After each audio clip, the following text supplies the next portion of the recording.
It is the big question that everybody is asking, but what will Alpine's drivers lineup look like in 2023?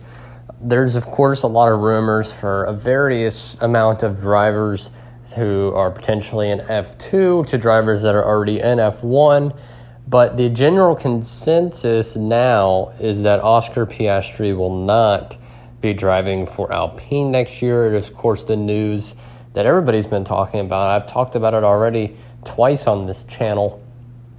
But now as we kind of look forward, and Alpine has kind of already decided that they're probably not going to be having Piastri. They're going to be trying to get compensation for this buyout from McLaren. Also, speaking of buyouts from McLaren, Daniel Ricciardo has reportedly asked for $21 million. $21 million. That is what I guess his contract would be for the next year, plus any other incentives that may come with being a McLaren driver. So he's asking for $21 million. So on McLaren's end, if they want Oscar Piastri, they're going to have to pay Daniel Ricciardo up to $21 million. They're going to have to pay Oscar Piastri his contract, and then they're going to have to probably pay Alpine. So it's not going to be cheap for McLaren to get Oscar Piastri. He better be good.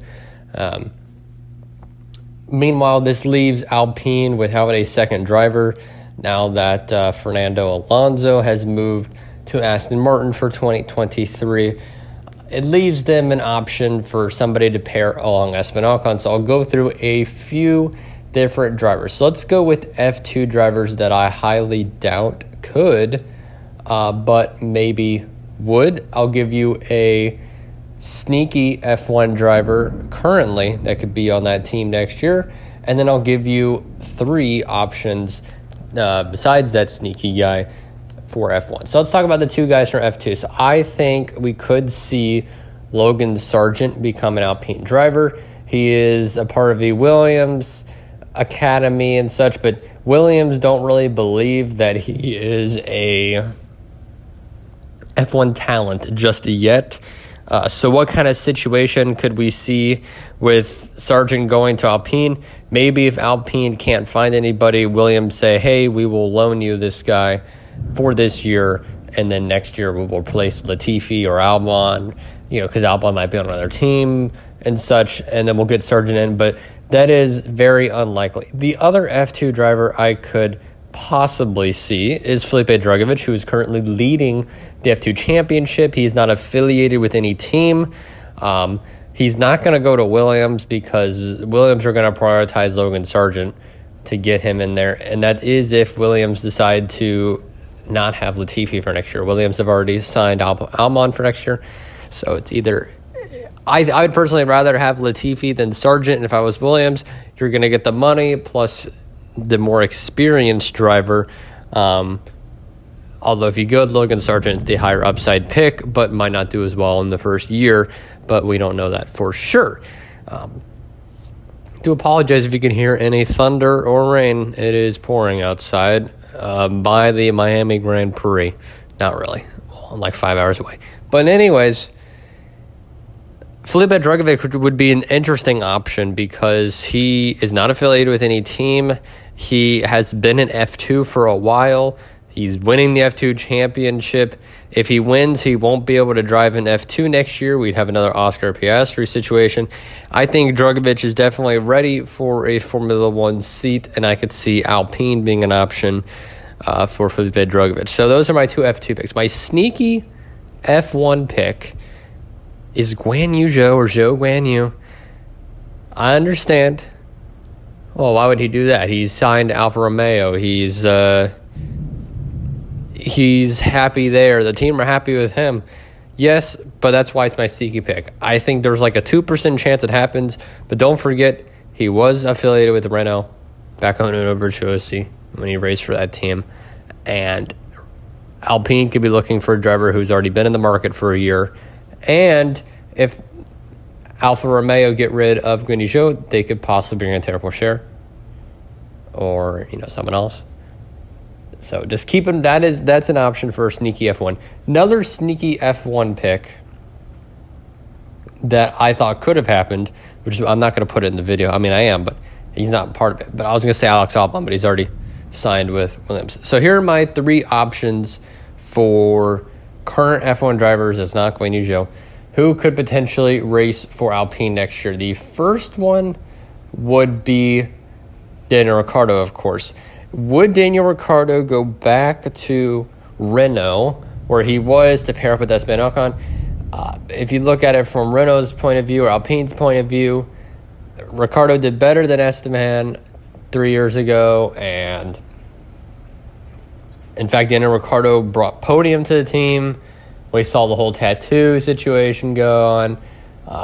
So I could potentially see they're under different management now with Otmar Safsnauer instead of Cyril Vivo. So I could potentially see Daniel Ricciardo going back there. It would be Daniel Ricciardo's best option because Alpine are fairly. I mean, they're in a battle to McLaren, so it would not be a step down for Daniel Ricciardo. I think this is his best bet because it would be basically the same sort of performance, if not a little bit better, because Alpine's ahead of McLaren right now. But that's kind of because Daniel Ricciardo. Orlando Norris is just very good. But it would give him a different car. So kind of the same performance, but a different car that might suit him better. And that might be what Daniel Ricciardo needs to revive his career, so to say. So that's the best option for Daniel Ricciardo. But is that the best option for Alpine? Not really sure.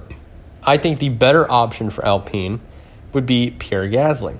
They could go with an all-French team, French engine spire, French team, French Esteban, and French Pierre Gasly. I think that would be the ultimate dream lineup if you're an F1 fan for sure.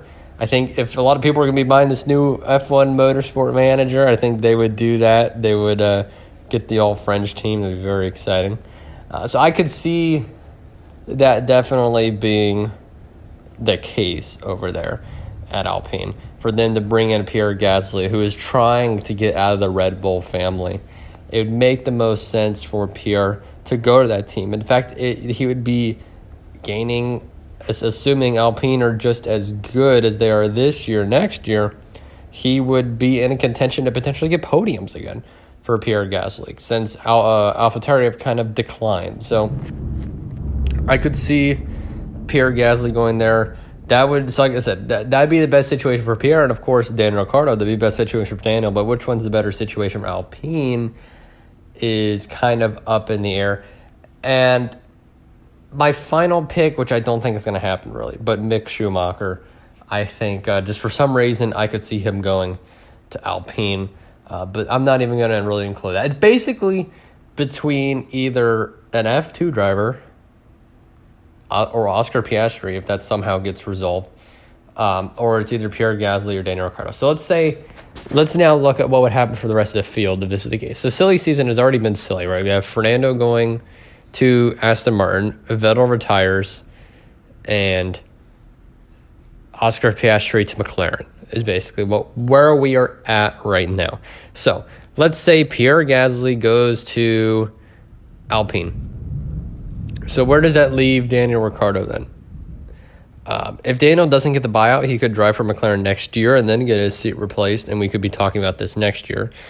Or if Ricciardo just leaves McLaren entirely, would he just go to Alfa Romeo or AlphaTauri? Sorry, I don't know. Do you go back into the Red Bull family, kind of do a Sergio Perez where you're not really part of any Red Bull driver? I mean, he was, but you kind of just go on the team. But would AlphaTauri want to do that when they have guys like Johan Daruvala or Liam Lawson to potentially move up? I could see a situation where if Daniel doesn't go to Alpine, then Daniel doesn't drive in the sport next year.